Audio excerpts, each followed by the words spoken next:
Pour toi Marco, c'est parti.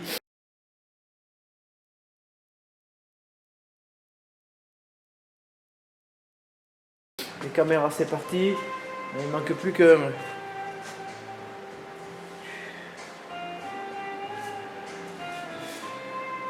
Ah oui, ça donne bien là. Là, ça donne impeccable là. Rien à rajouter. Voilà, maintenant, c'est l'armure. 1, 2, 3.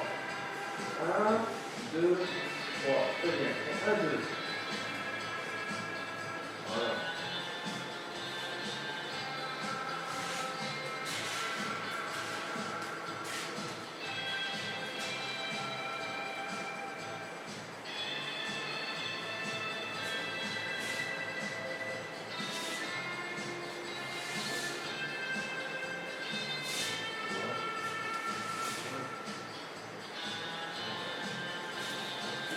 Au dernier. Et les ancrages, ils sont juste là, les ancrages hauts sont juste là pour bloquer, mais ils ne sont pas là pour pousser. C'est la hanche qui pousse. Quand tu as compris ça, je vous Koshiki, tu as compris presque tout déjà. Encore. Hyper important. Derrière. Voilà. Derrière. Reste bien par rapport au jury. Donc là, voilà, encore le dernier. Là, ton genou, voilà, là tu as trouvé l'axe. Là, tu as trouvé l'axe. Encore. C'est pas d'un seul mouvement. D'un seul mouvement, pourquoi en arrière? C'est pour toujours être face au genou. Parce que si je fais ça, je reste, tu vois ce que je veux dire? Donc si j'avais mon pied sur l'arrière, c'est pour garder là. Je pousse. Le dernier moment, d'un seul coup. Encore, on y arrive.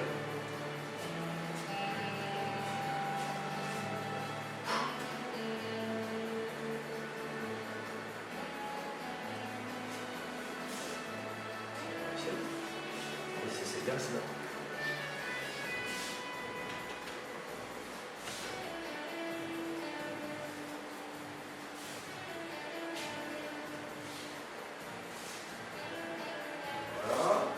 Ça se dessine encore un petit peu. Pousse. C'est faux. Il n'y a pas de connexion là. Donc ça c'est énormément de temps pour l'apprendre. Voilà. Et c'est pour ça que j'ai demandé à Marc de ne pas rester sur le travers. Parce que si je reste sur le travers, ma diagonale elle était là, si je reste sur le travers, il n'y a pas de connexion. Là, je suis sur le travers. Il n'y a pas de connexion. Là, il n'y a pas de connexion. Alors, on a beaucoup de gens qui présentent Koshiki no Kata, approuvé pour le 6 sans aucune connexion. Mais non, c'est pas du judo. Pour moi, c'est pas. Voilà. On revient là, Marco. Donc, ce système-là, tu prends. Ce système qui consiste à être comme ça, la connexion elle est très difficile. Elle est fausse. Parce que quand je vais faire ça, j'ai beau l'avoir amené, quand je fais ça, ça ne marche pas. Là, ça ne marche pas. Pour que ça marche, là j'ai établi une connexion. Là. À chaque fois que mon bassin va bouger, ça va bouger. Bloquer, amener, bouger. Vous voyez, dans les deux sens, ça marche. Si lui il revient, il me renvoie.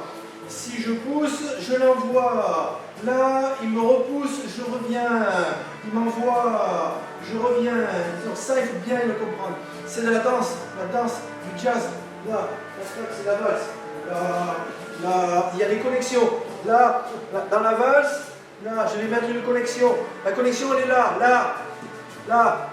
Je ne l'ai pas prévenu. Hein. Là, ma connexion, elle est là. Là. Elle est ici. Ma connexion, elle est là. Connexion. Mais Koshiki no Kata, c'est pareil. Koshiki no Kata. Marc, tu prends la saisie là. Place bien tes. Celui-là entre les jambes. En arrière. Voilà. Donc là, j'ai établi une connexion. Alors en fonction du gabarit de mon partenaire, là ça va être compliqué, je ne peux pas. Donc là je vais baisser un petit peu et je vais me connecter. en fonction du gabarit, je vais plus ou moins baisser mon centre de gravité. Et là, je suis connecté. Là, je ne lâche plus, là. Là, il est prisonnier. Et ensuite, ce qu'on a vu avec Marc, il apprend. Il est là, il me tire comme ça. Là, je laisse plus à mon Uke ses appuis. Donc moi Uke, en tant que Uke, je dois avoir des appuis forts. Il ne me les vole pas, mes appuis. J'essaye, je peux les bouger. Je ne suis pas en déséquilibre sur mes appuis. Hein, Marco, c'est ce qu'on a vu tout à l'heure, je ne sais pas si c'est dans la vidéo. Donc il faut que Tori soit en connexion et que Uke, il ait la liberté d'agir. Un peu comme le kata, Mino kata. Dans l'histoire que je viens de vous faire vivre, Uke essaye de faire 3 fois Koshiwaza. Ça, c'est l'histoire que nous apprend dans le judo français. Mais attention, en provenance du Kodokan, l'histoire n'est pas tout à fait la même. Uke devrait être maintenu 3 fois en déséquilibre. Il ne peut pas retrouver ses appuis pour faire un Koshiwaza, signifiant qu'on serait à peu près dans le même considérant de la première du Nage no Kata. Au premier, c'est une poussée, l'appui ne sont pas retrouvés. Au deuxième, la poussée continue, l'appui est encore moindre. Et au troisième, l'appui est encore fragilisé. Dixit Kodokan, ça serait plutôt cette version qu'une tentative de retrouver 3 fois les appuis pour essayer 3 fois un Koshiwaza. Alors, attention à l'histoire qu'on va raconter. Alors attention, pour mettre tout le monde d'accord, il y a donc 2 histoires. Il y a l'histoire officielle du textbook Kodokan sur laquelle on peut se référer. Et là, on va être obligé d'être tous unanimes. Mais de ceux qui ont travaillé énormément le Koshiki au Kodokan, en fonction des intervenants, il y a ces 2 histoires. Et on comprendra tous qu'en fonction de l'histoire racontée, la posture ne peut pas être la même. On ne peut pas aller chercher 3 Koshiwaza ou être 3 fois en déséquilibre. C'est une histoire ou l'autre, mais pas les 2 à la fois. Donc il faut bien s'entendre sur l'histoire. Connexion, poussée, toujours connexion, poussée, connexion, poussée, kata Mino kata, c'est fini. Donc il y a des trous de souris sur lesquels il peut encore bouger. Là, sur ce Koshiki, c'est pareil. Donc il faut laisser Uke pouvoir s'exprimer et Tori garder la connexion. Donc ça c'est la leçon du jour 31 décembre avec Marc. Voilà. On continue le reste. Ça pourra dans la vidéo, je peux la connexion. Et ensuite il y a ça, connexion, pousser, toujours connexion, pousser. Connexion, pousser, et je suis face à là. Donc ça, Marc, à mon avis, hein, après bon, sur la vidéo, ça sera critiqué. Je suis là, je tire, je bloque, connecté, pousser, bien derrière, pousser, et toujours derrière, pousser, et au dernier pas, c'est là.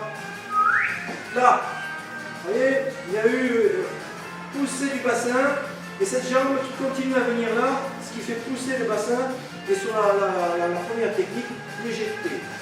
Sur la deuxième technique,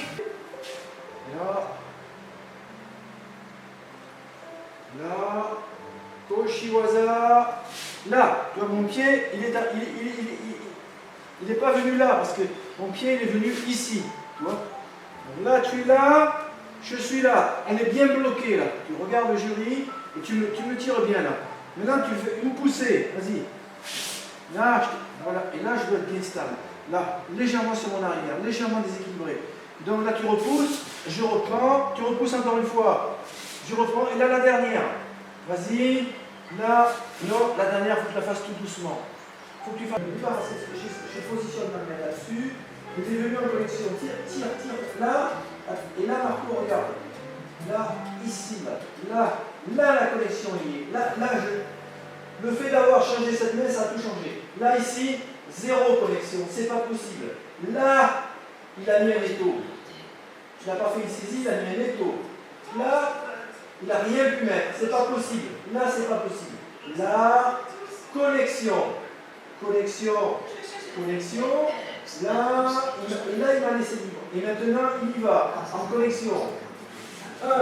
Garde ta connexion. 2. Là, je sens rien du tout. Là, je sens rien du tout. C'est ici, là, au niveau de la ceinture. Là, au niveau de la ceinture, et tu insertes contre toi. Voilà. Attention à ce détail. La pression sur la ceinture, c'est le détail qui permet de valider la connexion ou pas. Sans connexion, on ne pourra pas valider votre kata, puisque tout sera faux. Ça sera de la singerie.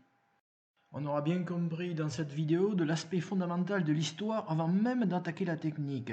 S'il y a 3 tentatives de Koshiwaza, la posture sera totalement différente que s'il y a une tentative de 3 déséquilibres comme dans le Nage-no-kata. Donc, première importance, connaître l'histoire que l'on va mettre en scène. En kata, il n'y a pas de stéréotypes et de singerie, il y a une histoire, on doit être capable de raconter l'histoire. Et on voit très bien à travers cette vidéo l'importance de l'ancrage hanche.